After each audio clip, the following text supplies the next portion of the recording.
अपनी पहली से आखिरी सांस तक हम रिश्तों से घिरे रहते हैं। सबसे पहले पेरेंट्स के साथ रिश्ता जुड़ता है, सिबलिंग्स आते हैं, दोस्त आते हैं और फैमिली मेम्बर्स आते हैं, कलीग्स आते हैं, लाइफ पार्टनर्स आते हैं और पूरी ज़िंदगी हम इन रिश्तों के साथ अच्छे से बिताना चाहते हैं। अपनी हेल्थ, इसका तो आप ईयरली चेकअप कर लेते हैं। क्या कभी रिश्तों का मुआयना किया है कि इनकी हेल्थ कैसी है? आइए कुछ पैरामीटर्स पर आपके रिश्तों की हेल्थ को चेक करते हैं। हेलो ऑल, आपके सारे रिश्ते चाहे अपने पेरेंट्स के साथ हो, अपने भाई बहनों के साथ हो, दोस्तों के साथ हो, आपके बॉस कलीग्स के साथ हो, लाइफ पार्टनर्स और बच्चों के साथ हो, हर रिश्ता हेल्दी, अनहेल्दी या अब्यूसिव हो सकता है। कुछ पैरामीटर्स हैं जिन पर हम अपने रिश्तों की हेल्थ की जांच परख कर सकते हैं। किसी लैब में जाने की ज़रूरत नहीं, आप सिर्फ गौर से अपने रिश्तों को देखें। रिश्ते शब्द से संबंधित एक मज़ेदार वाकया। मैं राजस्थान से हूँ और अपने बचपन में हम हर साल गर्मी की छुट्टियों में राजस्थान जाया करते थे। ये बात उस साल की है जब मैंने हिंदी को अच्छे से पढ़ना नया नया सीखा था। दिल्ली पहुँचने से पहले पूरे रास्ते में रिश्ते ही रिश्ते, रिश्तों के लिए मिल तो लें। किससे मिलने अब मुझे इस वक्त याद नहीं है। मुझे रिश्ते शब्द का मतलब नहीं पता था। मैंने अपनी माँ से पूछा इस शब्द का मतलब क्या है। उन्होंने बताया कि शादी के लिए जब किसी को खोजते हैं तो उस समय लोग रिश्ते ढूंढते हैं। मैंने इसे मान लिया, पर बड़ा होने के साथ मुझे ये समझ में आया कि हर कनेक्शन जो हमसे जुड़ा है रिश्ता है, अनटिल अनलेस स्पेसिफाइड, सिर्फ शादी का रिश्ता ही नहीं। चाहे जो भी रिश्ता हो हमारे लिए बहुत महत्वपूर्ण है, क्योंकि उस रिश्ते के घेरे में हमारी लाइफ का एक पोर्शन बीतता है और ये हमारी खुशियों और हमारे परेशानियों को कम करता है या बढ़ाता है। हेल्दी रिश्ते आपकी खुशियों को बढ़ाते हैं। परेशानियों को कम ना भी कर सकें तो आपको उन्हें झेलने में मदद तो कर ही देते हैं।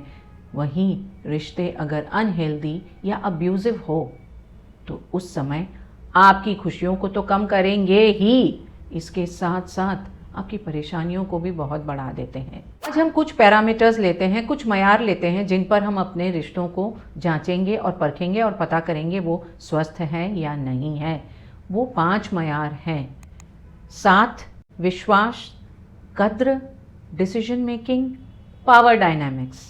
एक एक करके पैरामीटर्स लेते हैं। हमारे आसपास के रिश्तों में से कुछ रिश्तों को लेते हैं, इन पैरामीटर्स पर इनको जांचते हैं, देखते हैं हमें क्या नज़र आ रहा है। रिश्ता हेल्दी है, अनहेल्दी है या अब्यूजिव है। अगर रिश्ता हेल्दी है तो हमें हरी झंडी नज़र आएगी, अनहेल्दी है तो हम पीली झंडी देख सकते हैं और अगर अब्यूजिव रिश्ता है तो लाल झंडी नज़र आएगी। रिश्ता यानी आपको उस व्यक्ति के साथ रहना है। कम या ज़्यादा ये आपके रिश्ते पर निर्भर करता है। कुछ रिश्ते हो सकते हैं जिनमें आपको ज़्यादा समय बिताना पड़े और कुछ ऐसे भी हो सकते हैं जिनमें इतना ज़्यादा समय नहीं बिताएं। पर जब आप किसी के साथ समय बिताते हैं, उनके साथ होते हैं, उस समय आप क्या करते हैं? उनसे कनेक्ट करते हैं, उनसे बातचीत करते हैं, उनको समझते हैं, उनके साथ शेयर करते हैं।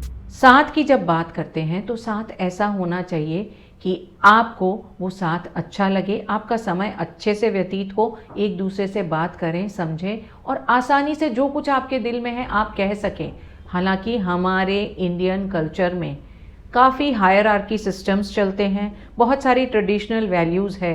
इस हिसाब से हर रिलेशन में हर बात कह पाना इतना आसान नहीं है, थोड़ा चैलेंजिंग हो जाता है। पर अब समय बदल रहा है, हम सब ज़्यादा ओपन हो रहे हैं। हम एक कपल का उदाहरण लेते हैं, हस्बैंड और वाइफ, क्योंकि ये रिश्ता ऐसा है जिसमें हमें बहुत ज़्यादा समय एक दूसरे के साथ बिताना रहता है। हमारे कैरेक्टर्स हैं रोहित और ऋतु। रोहित और ऋतु एक दूसरे के साथ समय अच्छे से व्यतीत करते हैं, अपने दिल की बात कहते हैं, दूसरे की बात समझते हैं और अगर किसी बात में डिसएग्रीमेंट भी हो तो सपोर्ट देने की चेष्टा करते हैं। रोहित और ऋतु एक दूसरे के साथ अच्छा समय तो बिताते हैं, पर दोनों एक दूसरे के बारे में बहुत पॉजिटिव हैं। उन्हें लगता है कि बस आपस में ही उनका समय व्यतीत हो। इसके साथ साथ उन दोनों में आर्ग्यूमेंट्स भी बहुत होते हैं। रोहित और ऋतु, इन दोनों में से कोई एक दूसरे को कंट्रोल करने की चेष्टा करता है, उसे मैनिपुलेट करता है। वो चाहते हैं कि वो उनके हिसाब से ही चलें।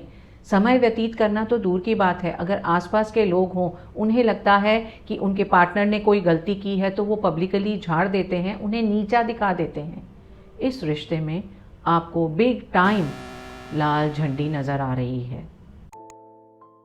किसी भी रिश्ते में विश्वास का होना बहुत ज़रूरी है। आपको ऐसा लगना चाहिए कि आपके रिश्ते में लॉयल्टी है, सच्चाई है, ये झूठ और शक से परे है।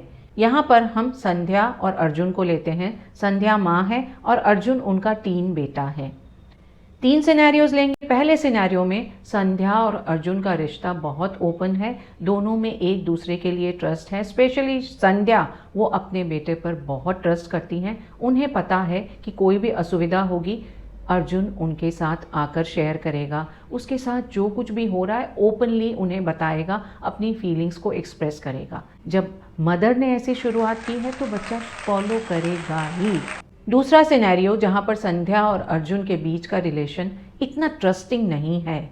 संध्या को ऐसे लगता रहता है कि अर्जुन अपने दोस्तों के साथ बिना मतलब घूमता फिरता रहता है, बहुत पैसे खर्च करता है, पता नहीं क्या करता है। वो डिस्ट्रस्ट करती है और अर्जुन भी उनके साथ शेयर नहीं करता, ये सोच करके कि मैं जो कुछ भी कहूँगा वो तो उसे डाउट ही करने वाली है, मुझे क्रॉस चेक करने की चेष्टा करेंगी। तीसरा सिनेरियो, संध्या को ऐसा लगता है कि अर्जुन के दोस्त अच्छे नहीं हैं, उन पर दोस्तों का प्रभाव इतना अच्छा नहीं पड़ रहा, वो बुरी आदतों में फंस रहे हैं। उन्हें लगता है उनके साथ विश्वासघात हुआ है। अब वो बात करने की बजाय सीधे अपने बेटे पर इल्ज़ाम लगाती हैं, सबके सामने अर्जुन पर शक करती हैं, उनके फ़ोन को चेक करने की चेष्टा करती हैं, उन पर चीखती हैं, चिल्लाती हैं।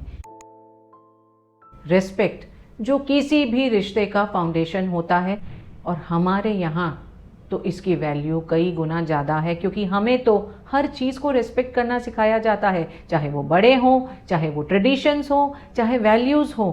यहाँ पर हम उदाहरण के लिए 2 दोस्तों को लेते हैं, मेरे फेवरेट कैरेक्टर्स अमर और समर। अमर और समर दोनों 2 अलग कम्युनिटीज़ को बिलोंग करते हैं।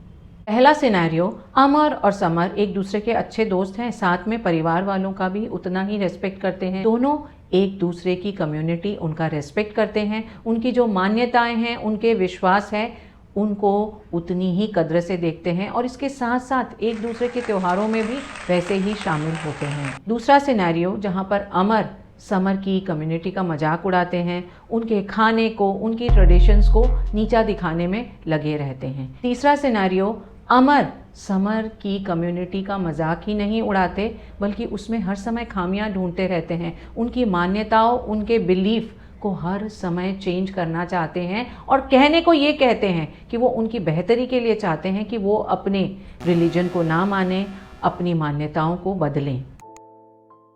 पावर डायनामिक्स, किसी भी रिश्ते में 2 लोग होते हैं और 2 लोगों के बीच में पावर भी कहीं ना कहीं रहता है, किसी के हाथ में ज़्यादा, किसी के हाथ में कम। पावर डायनामिक्स ये बताती हैं कि दोनों के रिश्ते में समानता कितनी है, उन्हें फ्रीडम है अपनी बात कह सकें या जिसके हाथ में ज़्यादा पावर है उससे दबना पड़ता है, और जिसके पास ज़्यादा पावर है वो दूसरे को आगे बढ़ने का स्कोप दे रहा है या नहीं दे रहा। उदाहरण के तौर पर एक बॉस और उनके सबऑर्डिनेट को लेते हैं और दोनों में बहुत ज़्यादा डिफरेंस नहीं है, एक लेवल का ही आप डिफरेंस कह सकते हैं। कैरेक्टर्स के तौर पर हम अमर और समर को नहीं लेंगे। कमेंट्स में मुझे 2 अच्छे नाम सजेस्ट करें।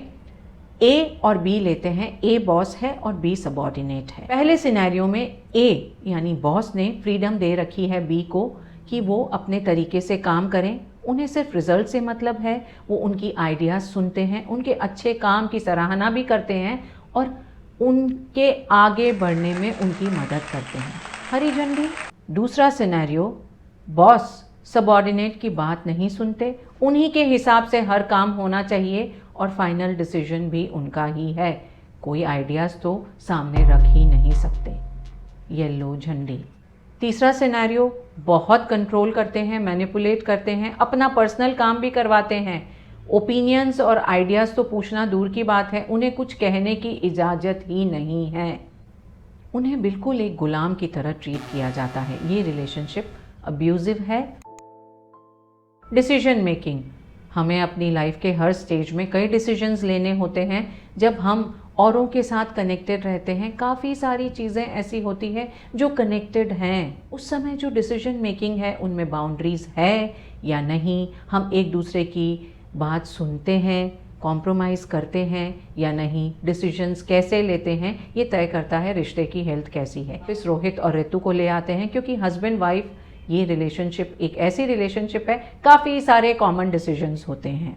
पहले सिनेरियो में रोहित और ऋतु अपनी लाइफ के सारे डिसीजंस एक साथ लेते हैं, चाहे वो उनके फैमिली के बारे में हो, उनके फाइनेंसेस के बारे में हो, बच्चों को बड़ा करना है इस बारे में है, यहाँ तक कि करियर के बारे में भी। पर उनके जो डिसीजंस उनसे पर्सनली रिलेटेड हैं वहाँ पर एक बाउंड्री है। कॉमन डिसीजंस दोनों एक साथ मिल कर लेते हैं, अगर डिसअग्री करें तो उस पर बात करते हैं, फिर कॉम्प्रोमाइज़ करते हैं।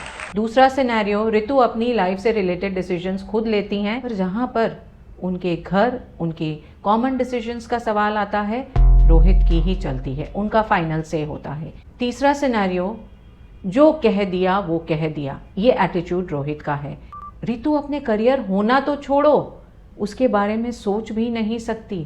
फाइनेंसेस में वो उससे पाई पाई का हिसाब लेते हैं, कोई भी कंट्रोल उनके हाथ में नहीं है, यहाँ तक कि बच्चों को भी अपने फादर की ही बात सुननी पड़ती है। 5 पैरामीटर्स, साथ, कद्र, विश्वास, डिसीजन मेकिंग, पावर डायनामिक्स। आप देखें आपकी लाइफ के सारे इंपॉर्टेंट रिश्ते, वहाँ पर आप क्या सिग्नल देख रहे हैं? आपको हरी झंडी नज़र आती है, येलो झंडी नज़र आती है या रेड फ्लैग नज़र आता है?